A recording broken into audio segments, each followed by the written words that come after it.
Welcome to Facts TV News, where everything is true.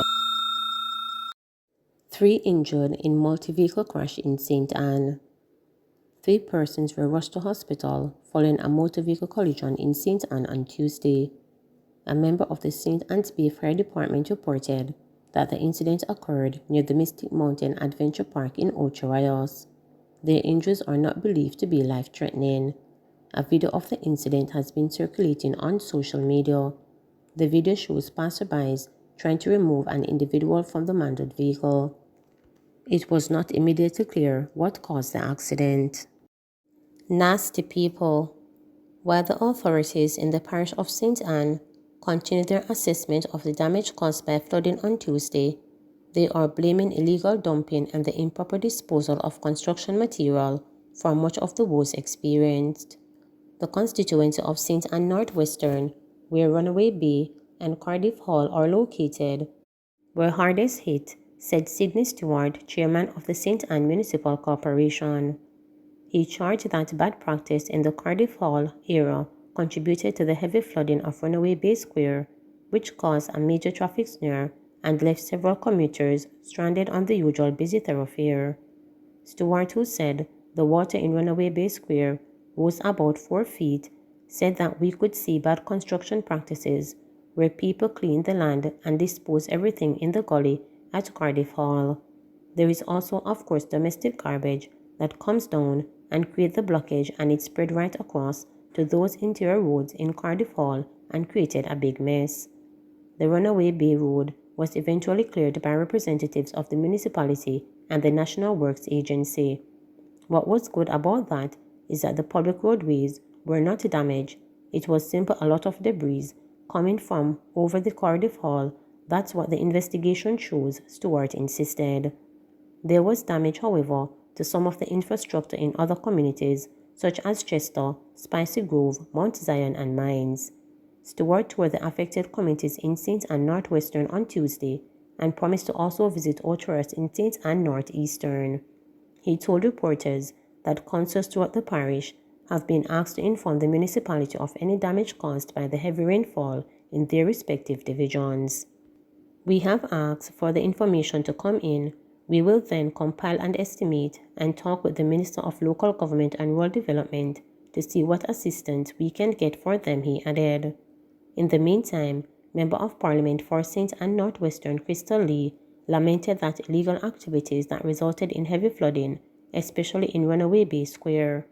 Based on the overall assessment of the drainage networks from the hills into the town of Runaway Bay, the major concern remains the improper dumping of tree trunks and branches, along with other debris, Lee said, following a tour of sections of the constituency. The municipal corporation will be expected to enforce proper disposal of debris from land clearance and construction. I urge all citizens to play their part in ensuring the proper disposal of items from land clearing, construction, and overall garbage, added Lee. Meanwhile, Councillor Carlton Ricketts, Jamaica Labour Party Dry Harbour Division, is urging residents of Runaway Bay to dispose of their garbage properly. As citizens, we have to take personal responsibility of how do we dispose of our garbage. The situation on Tuesday morning speaks to the fact of how people dispose of their garbage, because when I look at the debris that came down on the road, there are some large tree trunks, boards, and other things that should have been discarded in a better way, Ricketts reported. The entire square in Runaway Bay was impassable, even as far as to the police station. This made it a first that we have ever seen the road as it was on Tuesday. Luckily, the water receded and persons to go on with their day. But if we have the same kind of rain over the next few days, the same situation will occur, and that is not good, added Ricketts. One hairstylist, who gave her name only as Claudia, said her business in Ochoa's ground to a halt on Tuesday. We lost 4 customers because they couldn't get to pass. They live up Brownstone side, so they couldn't travel anywhere else, and that was a lot of money that I lost. Not even my daughter never go to school, said Claudia. In addition to urging people to take personal responsibility for the disposal of their garbage, Ricketts is calling on the National Works Agency (NWA) to intervene in an effort to prevent any further flooding in the heavy trafficked area. I think the National Works Agency should do a little more through cleaning of drains in these areas, because if the place is not properly manned, this situation will occur, warned Ricketts. He was supported by Mitzi Garden, a resident of Bel Air in Runaway Bay. Them the NWA just come to clean the drain more often, because it's not the first time that this is happening and people are suffering when the place is blocked up, said Garden. Humble hero.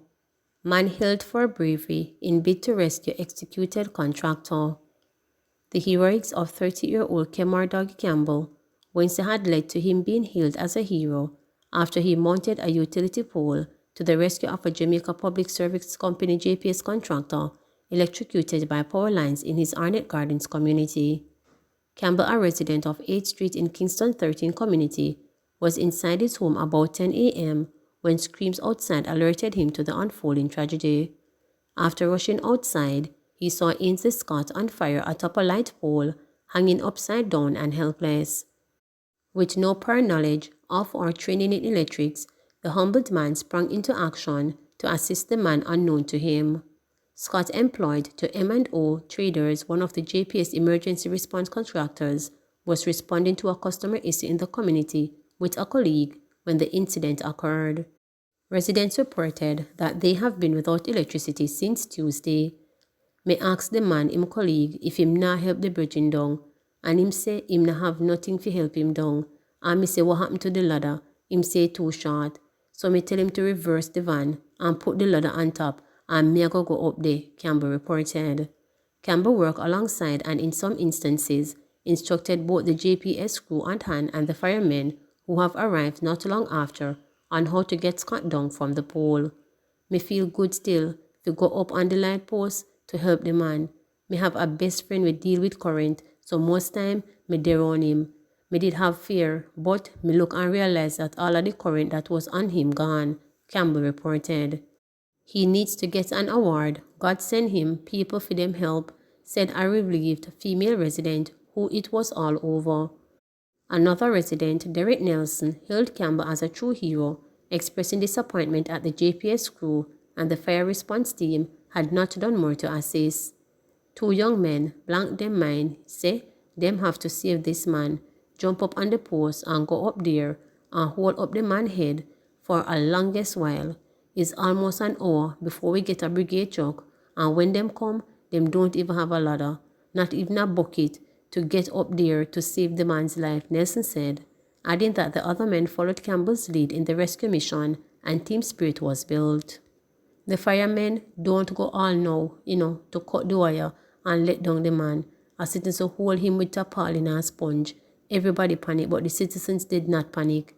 These guys need to get a job at JPS since the people who train to do the job are afraid, and then brave it and said this man must live, he added. Police officers on location also applauded the residents for their efforts. Up to press time, the JPS said that details about the incident remain sketchy, but that probe has been launched.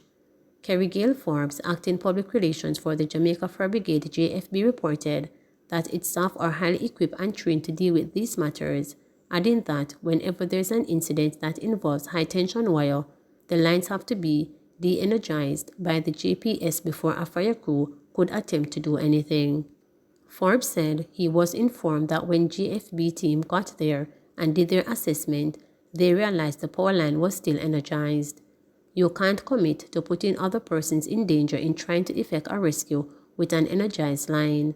The people that was working along with the gentleman managed to de-energize the line with a hot stick, and once the ladder was pitched, because of the crowd that was there, they weren't able to control the crowd. Someone just ran up on the ladder and pulled on the gentleman, Forbes reported.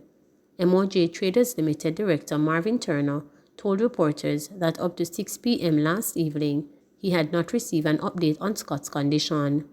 I'm trying to get in touch with his family members, and I don't receive a call back as yet. I sent the lead man to probe it. I haven't spoken to him as yet, Turner said, noting that he had been busy with a family engagement. Weapons of war.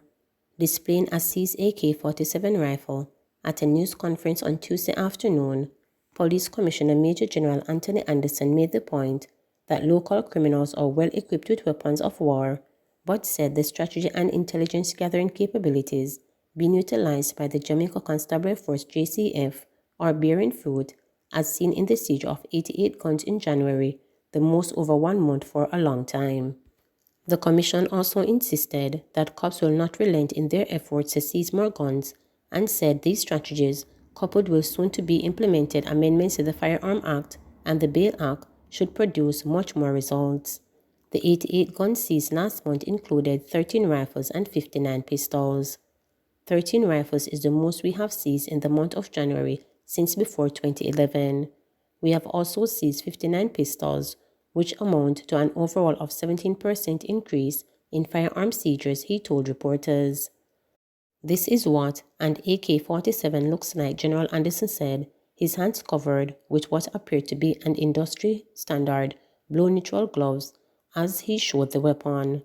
This is one of the weapons of choice of the gunmen that create mayhem, pain, and death in our society. It has a 600 round per minute rate of fire. You can get it with a 30, 50, or a 100 round magazine. This weapon, depending on its condition, goes for anywhere between $500,000 and $1 million. And this weapon and M16s and pistols are what we have been seizing. Recently, we seized 6 rifles, 2 shotguns, and 2 pistols in a very small geographic space, General Anderson stated. This AK-47 is a weapon of war. This is not the normal weapon that a robber in another country would use. This is what in our communities, and this is what our people are facing. This and other illegal firearms are what create a situation in Jamaica where for over 25 years we have crossed the threshold of over 1,000 murders and it has persisted. This is what we are taking off the roads, and make no mistake, more are still out there, Anderson said, adding that it was important to show the public what the police are confronting with on the job. This is a symbol of it, an AK-47. The illegal firearms they carry are very often used to create fear. Even when they aren't killing people, it is the main source of intimidation. An example is Travis Gilman, who was convicted in 2021 of 11 counts of murder and illegal possession of firearm. He was sentenced to 210 years, the commission stated. Gilman was a member of the Bloods gang in Clarendon, who pleaded guilty to a raft of serious criminal offenses, including murders, committed between 2017 and 2021. These guns and gangs are quite often part of sophisticated criminal networks that have transnational connected and require us to use our manpower, intelligence technology, and our partnerships and operational strategies to confront what is essentially a criminal organization whose purpose is to profit from the misery of our society, General Anderson stated. He added that up to Tuesday, Jamaica had a 6% decline in murders, a 20% decline in shootings, a 14% reduction in robberies, and 67% reduction in rape, and an 11% decline in break-ins since the start of the year. This is an overall reduction of 19% of all major crimes. This is a reflection of the work that the JCF has been doing, particularly in terms of bringing together the resources, personnel, equipment, and technology within plans and strategies and working with partners. Our strategies are focused on guns and the removal of guns from the hands of murderers. The members of the JCF have been extending themselves without breaking since last year because we had an increase in murders. Murders are 72% gang-related and 19% interpersonal. About 5% to 7% came as a result of some other criminal activities, he said. We spend a lot of resources and a lot of effort is placed on actually stopping killers from killing each other and their families and associates, and we must continue that. But we also have a responsibility to the people of Jamaica. I want people to understand the context in which the JCF and the Jamaica Defense Force operate, death, mayhem, and pain. Arguing that the work of the police must be aligned to that of the prosecutors and the sentencing regime, the commissioner said that there is currently a 40% rate of recidivism, which means that of the roughly 1,000 people released from prison each year, approximately 500 re-offend in a 2-year period. I assure Jamaicans that our part of the system is being worked effectively and we are using a range of operational and crime strategies to get the results, he said. Please remember to subscribe, like, share, and click the notification bell for daily updates.